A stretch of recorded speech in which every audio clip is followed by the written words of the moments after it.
एक समय की बात है। एक गांव में जयराम नाम का किसान रहता था। उसके पास 200 एकड़ की जमीन थी। उसके पास बहुत सारे नौकर चाकर थे जो खेतों का सारा काम संभाल लेते। उसमें से एक तेजू नाम का बहुत ही ईमानदार नौकर था जो जयराम के खेतों का सारा काम संभाल लेता। मगर इसके बावजूद भी जयराम सारा दिन खुद खेतों में उलझा रहता था। एक दिन तेजू ने कहा, मालिक, आप आराम किया कीजिए, मैं हूँ आपका काम संभालने वाला।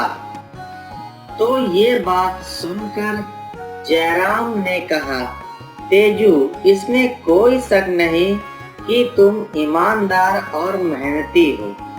मैं तो बस अपने आप को काम करता देखना चाहता हूँ, क्योंकि मेरा बेटा दूर शहर में काम करता है। जब भी मैं उसे खेतों का काम संभालने को कहता हूँ तो वो हमेशा बोलता है कि मुझे किसान नहीं बनना है, इसलिए मैं खेतों का काम करके अपने आप को तसल्ली देता हूँ। तब ये सुन तेजू ने कहा, मालिक, मुझे यकीन है जब आपके बेटे को एक दिन जरूर समझ आएगा कि खेती से अच्छा कोई दूसरा काम नहीं होता। वहीं दूसरी तरफ जयराम का बेटा, जिसका नाम रोहित था, वो एक एमएनसी कंपनी में जॉब करता था और वो अपने काम से बहुत खुश था। रोहित अपने कंपनी में मन लगा के काम करता था। एक दिन रोहित ने कंपनी के एक प्रोजेक्ट बनाने में कुछ गलती कर दी। जब ये बात कंपनी के मालिक को पता चली तो कंपनी के मालिक ने रोहित को काफी भला बुरा कहा। इस बात से रोहित बहुत नाराज हो गया। रोहित ने अपने फ्रेंड सोहन के पास गया और उसे बोला, यार सोहन, मैं इतना काम करता हूँ दिल लगा के, फिर भी आज बॉस ने मेरे एक गलती की वजह से मुझे बहुत भला बुरा कहा। ये सुन सोहन ने कहा कि तुम कोई और काम कर लो। ये सुन रोहित ने कहा, और क्या काम करूँगा, मुझे कोई काम आता ही नहीं। मेरे पिता मुझे हमेशा खेती संभालने को कहते हैं, जो मुझे जरा भी पसंद नहीं। ये सुन सोहन ने कहा, खेती करने में क्या बुराई है, जो तो सब काम में सबसे बेहतर है। तब रोहित ने कहा, यार, उसमें हर महीने सैलरी नहीं मिलती।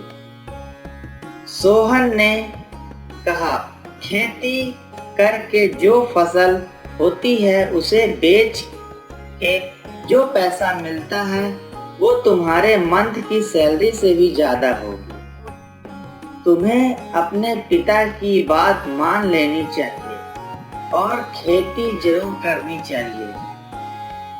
ये सुन रोहित की आंखें खुल गईं। वो और उसने कंपनी छोड़ दी और वापस गांव जाने का फैसला किया। अपने बेटे को घर आता देख जयराम ने कहा, रोहित, कैसे आना हुआ?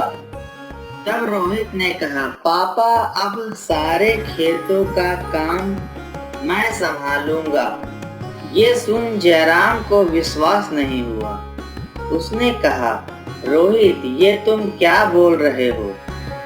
तुम्हें तो ये काम पसंद नहीं है। तब रोहित ने कहा, कि मुझे मालूम चल गया है कि खेती से अच्छा कोई काम नहीं होता। ये सुन तेजू ने कहा, मालिक, मैंने कहा था जिस दिन आपके बेटे को खेती की अहमियत पता चलेगी उस दिन वो खेतों का काम जरूर संभाल लेगा। रोहित ने खेतों का काम संभाला और हाईटेक खेती करके फसल की पैदावार दोगुनी कर ली। ये देख जयराम बहुत खुश हुआ और फिर उसने अपने नौकर तेजू के कहे अनुसार घर में आराम करने का फैसला किया और आराम से घर में रहने लगा।